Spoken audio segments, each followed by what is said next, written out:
Welcome to my channel finance with Sonam. इस channel का motive ये है कि फाइनेंशियल अवेयरनेस फैलाना लोगों में, जो कि बिगनर लोग हैं, जो कि मिडिल क्लास लोग हैं, जिन्हें जो कि फैक्ट्री वगैरह में काम करते हैं, जो बहुत ज़्यादा सेविंग नहीं कर पाते हैं और जिन्हें फाइनेंशियल नॉलेज नहीं है, उन लोगों के लिए ये चैनल बनाया गया है। बिल्कुल स्टेप बाय स्टेप हम सीखेंगे कि हम अपने पैसे को स्मार्ट तरीके से कैसे मैनेज कर सकते हैं। और लास्ट वीडियो का हमारा टॉपिक था फाइनेंस क्या होता है, उसे हम अपनी लाइफ में कैसे यूज कर सकते हैं, कैसे उसे स्मार्ट तरीके से मैनेज कर सकते हैं। और आज की वीडियो का टॉपिक और भी ज्यादा सिंपल है। आज हम सीखेंगे कि हम जीरो सेविंग से भी कैसे एक स्मार्ट सेविंग कर सकते हैं और एक स्मार्ट इन्वेस्टर बन सकते हैं। जो लोग बहुत ज्यादा अर्न नहीं करते, जो मिडिल क्लास लोग हैं, उन्हें वो ट्रेडिशनल तरीका ही फॉलो करते हैं सेविंग करने के लिए, जिसमें कि वो हमेशा अपने जो घर में देखते आए हैं अपने पेरेंट्स को जिस तरीके से सेविंग करते हैं वही तरीका वो फॉलो करते हैं। ज्यादा पैसे नहीं बचा सकते हैं या फिर बहुत जल्दी हम अपने ड्रीम को नहीं अचीव कर सकते हैं। आज का टाइम आपको पता है कितना फास्ट ग्रो कर रहा है, तो हमें फाइनेंशियल नॉलेज होना बहुत ज्यादा जरूरी है। और ऐसे बहुत से चैनल्स हैं जो हमें फाइनेंशियल अवेयरनेस देते हैं, पर वो थोड़े से एडवांस लेवल के हैं, जिससे कि हमें समझ नहीं पाते हैं मिडिल क्लास लोग कि हम अपने पैसे को कैसे मैनेज कर दें, क्या एसआईपी होती है, क्या म्यूचुअल फंड होता है, कैसे हम इन्वेस्टमेंट कर सकते हैं। तो सबसे पहले बेसिक तरीका, अगर हम सेविंग करना जानते हैं तो हमें सबसे पहले वो जो पुराने मेथड है हमारे उसे हटाना होगा, उसकी जगह हमें न्यू मेथड अपनाना होगा। जिसमें कि पहले हम के लोग क्या करते थे, जो भी वो अर्न करते हैं महीने में, जो भी उनकी सैलरी आती है, आइदर वो 10, 20, 30, 40 कितने भी थाउजेंड हो सकते हैं, उसमें से पूरे महीने का वो खर्च लाते हैं, पूरी जरूरतें पूरी करते हैं, उसके बाद जो बच जाता है उसे सेव करते हैं। पर ये बिल्कुल गलत तरीका है। इससे कभी भी हमारे महीने के खर्चे ही नहीं पूरे होते हैं, या फिर हम किसी महीने 1-2 हजार बचा भी लेते हैं तो वो अगले महीने खर्च हो जाते हैं।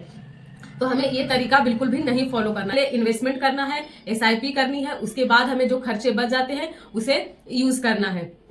तो इसके लिए हम एक फॉर्मूला यूज कर सकते हैं 50-30-20 का, जिसमें हम 50 अपनी सैलरी का 50% अपनी बेसिक नीड्स पे खर्च कर सकते हैं, जिसमें कि आपका रहने खाने ये सब का किराया हो गया, बच्चों के स्कूल की फीस हो गई, आपके जो भी बेसिक्स नीड्स है वो आप फुलफिल कर सकते हैं। 30% हम अपनी सैलरी का यूज करेंगे अपनी वांट्स के लिए, क्योंकि हम अगर लाइफ में अर्न कर रहे हैं तो हमारी कुछ इच्छाएं भी होती है, बच्चों के लिए शॉपिंग कराना, या फिर हमें कहीं प्लानिंग है घूमने के लिए, या फिर रेस्टोरेंट वगैरह में खाना खाने के लिए, तो ये 30% हम उसके लिए सेव करेंगे।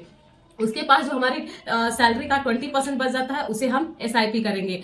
कोई आइदर हम म्यूचुअल फंड में कर सकते हैं, आरडी बना सकते हैं, एफडी बना सकते हैं। जो बहुत बेसिक्स मतलब बिगनर लोग हैं, जो कि जिन्हें मार्केट के फ्लक्चुएशन से डर लगता है, तो वो अपना आरडी बना सकते हैं या फिर एफडी भी बना सकते हैं। वो उसमें बहुत ज्यादा रिटर्न तो नहीं मिलता, लेकिन 5 to 6% रिटर्न आराम से जनरेट कर सकते हैं। तो 50-30-20 रूल में से आपको अपनी जो भी सैलरी क्रेडिट होती है उसमें से सबसे पहले 20% को निकालना है। सबसे पहले आपको अपने फ्यूचर के लिए पे करना है, बाद में जो बच जाता है उसे आप यूज कीजिए। अगर हम सोचेंगे वही पुराने तरीके से कि हम सबसे पहले पूरे महीने का खर्च चला लेते हैं, उसके बाद हम अपने आप को पे करेंगे, तो आप कभी भी फाइनेंशियल फ्रीडम अचीव नहीं कर सकते हैं। ये जो मेथड है हमारे पेरेंट्स करते आए हैं, वो मेथड हमें नहीं फॉलो करना है। और कोशिश करना है हमारे जो बच्चे हैं उन्हें हम कम से कम फाइनेंशियल अवेयर करें, उन्हें बताएं कि फाइनेंशियली फ्रीडम अचीव करना हमारी लाइफ में कितना जरूरी है, हम अपने पैसे को कैसे मैनेज करें, कैसे डाइवर्सिफाइड करें, बहुत जरूरी है। अगर आपको किसी महीने एक्स्ट्रा खर्च हो जाता है तो नेक्स्ट मंथ आपको उसे अपने खर्चों से मैनेज करना है। और सबसे पहले आपको इमरजेंसी फंड बनाना है। आपके जितने भी महीने का खर्च है एटलीस्ट 6 मंथ का आपके पास इमरजेंसी फंड होना चाहिए। अगर आप महीने में 10,000 में अपना रहना खाना सब मैनेज कर लेते हैं तो आपको एटलीस्ट 60,000 आपके पास एनी टाइम अवेलेबल होना चाहिए बैंक में, या फिर आप उसका एफडी बनाकर रख लीजिए या फिर आरडी बना लीजिए, लेकिन वो आपके पास अवेलेबल होना चाहिए, जिससे कि हमें अगर जॉब छूट जाती है, कोई इमरजेंसी आ जाती है, कोई हेल्थ इशू हो जाती है, तो हमें किसी के सामने हाथ ना फैलाना पड़े, हमें लोन जैसे ट्रैप में ना फंसना पड़े। और कभी भी अपनी इच्छाओं को पूरा करने के लिए लोन जैसे ट्रैप में नहीं फंसे। लोन भी आपको अपनी सैलरी का 10% ही लेना है, कि अगर हमें बाइक लेनी है या फिर कोई और नीड्स फुलफिल करनी है, तो आपकी जो भी सैलरी है उसका 10% ही लोन का ईएमआई होना चाहिए। इससे आप अपनी लाइफ में एक डिसिप्लिन फॉलो करेंगे और धीरे धीरे ही सही आप अपने सपनों को जरूर पूरा कर लेंगे।